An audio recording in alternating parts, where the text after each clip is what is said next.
brought to you by our friends of the British Council. Hey everybody, Matt McCarthy here at the Fantasy Sports Network, Studio 34 in New York City for Rugby Wrap-Up, and we have another AFYA Sports Training Group Session Chat for you. And in the studio with me is Mr. Steve the Lizard Lewis. Hello, Stephen. Hello, Matthew.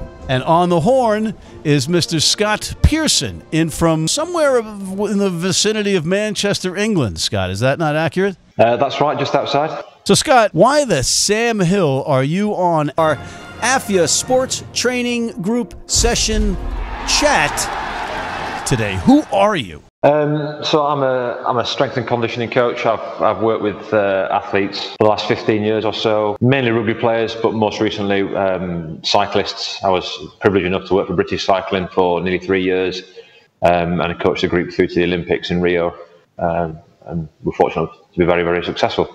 So you're kind of being a little bit humble, because I know that you've worked with gold medal winners that are Olympic athletes, Paralympic athletes, and I'm going to ask Steve what the term Paralympics means. Well, Paralympics is the alternative Olympics for, I'm not sure the correct phrasing, you probably want to edit this. I want you to tell me what para means. Oh, you mean from the Latin? I just want you to tell me what do you think it means. Well, the Paralympics are for less than able-bodied athletes. What is para short for something? Could paraphrase, yes. He's dodging. Scott, you see what he's doing? He's dodging this. I spent most of last week in Las Vegas paralytic. I mean, there's a couple of paras out there, paratroopers. Scott, you want to fill the folks at home, because it's not that complicated of an answer. So it's the original idea was to do a games at the same time. It was originally called the Stoke Mandeville Games, after the Stoke Mandeville Hospital, very well-known hospital here in the UK. And it ran at the same time as the Olympics, so it was parallel to the Olympics. So it's parallel, everybody. It's the Parallel Olympics. That's what that means. So you can just get off your high horse over there, Lewis. I wasn't on it. Yeah. All right. So you're also you're humble in the fact that you're not really mentioning your work in rugby. You've been strength and conditioning coach at some professional setups, and correct me if I'm wrong, but Worcester Warriors, with Sale Sharks, and the Doncaster Knights. Is that not accurate? Doncaster Knights, they're the ones. Yeah, that's right. All three correct there. Yeah. We had a conversation off camera. Are we training 60-minute rugby players? I don't think so, no. But I mean, all players are trained and prepared to play for 80 minutes. But the game is such that you can make rolling substitutions now, and many coaches choose to change athletes after 50, 55, 60 minutes. And many positions, front row in particular, are changed regularly. So do you, Scott? What is the difference for you? Are you approached by a coach perhaps when they say, okay, I need this guy or this girl to be able to do this for X minutes? And do they do that for rugby specifically with you? Not really, no. Not unless they're returning from injury or something like that. But generally, no. It might be, the coach might make tactical decisions on the fly, or like you say, just look at on-pitch data, GPS data, look at some of the match stats and see that a particular player is, dipping in performance, and then therefore make a decision to change them. So, Scott, we were talking in an earlier segment about physicality of the game, attrition. Obviously, the Premiership is one of the most physical leagues in the world. Where does it end up here? Is it about, in terms of making sure players are protected and safe, and we keep injuries down? Is it larger squad sizes, less games, combination? Is it even perhaps reducing the number of substitutes, so that that requirement that you have to be aerobically fit? What are your thoughts on that? Where's it going from a sports medicine side? You've got a bit of a dichotomy there, because you've got the simple answer to that is less games, but that means less money coming into the game from spectators and sponsorship and such. So it's a difficult one.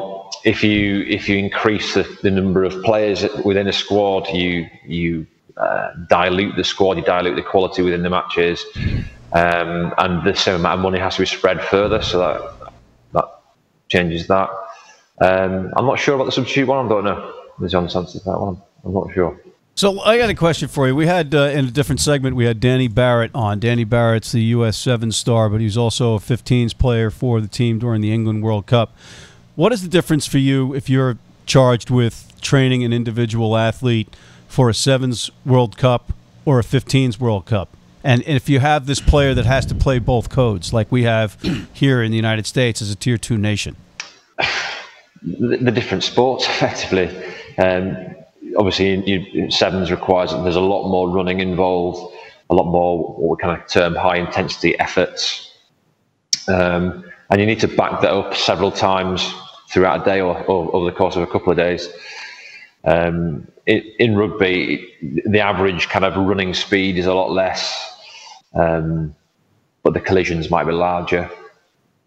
So you need to just, there's a difference there. It's like, I guess, coaching a player to play rugby league versus rugby union, or American football versus rugby union. And we also wrote, we also talked about off camera your, I think you said your thesis or your paper on what the most important thing was for potential in training sessions for a rugby player. Well, the first thing to kind of say is it's difficult, and there's not a lot because of the diverse nature of the sport.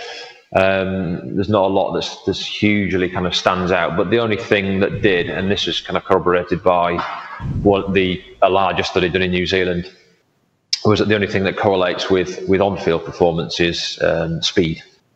So for any given position, if all the other things being equal, if you're quicker than the opposite man, you tend to be more successful. And you said something about 10 meters, right? That's the big gauge? Yeah, so speed over 10 meters. So then, certainly in the Premiership, the average sprinting distance is only 10 meters or less. So that's the kind of distance we looked at. Another stat that seems to be becoming very popular now is time spent on the ground. You know, getting back in play obviously is critical. Is that something that you actually measure in Premiership at that level? Where's that going? From memory, I don't think we did when I was involved. I'm aware that you can do, and it's done very easily through algorithms in the GPS units that the players wear between the shoulder blades.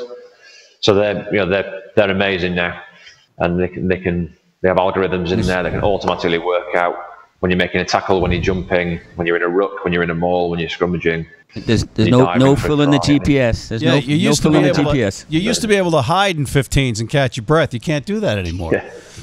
Right? No, not at all. No. It's amazing. All right. Well, we are basically out of time, my friend. I'm getting barked at from downstairs. But Scott, anything that you can tell us about AFYA, how kids can get involved in that?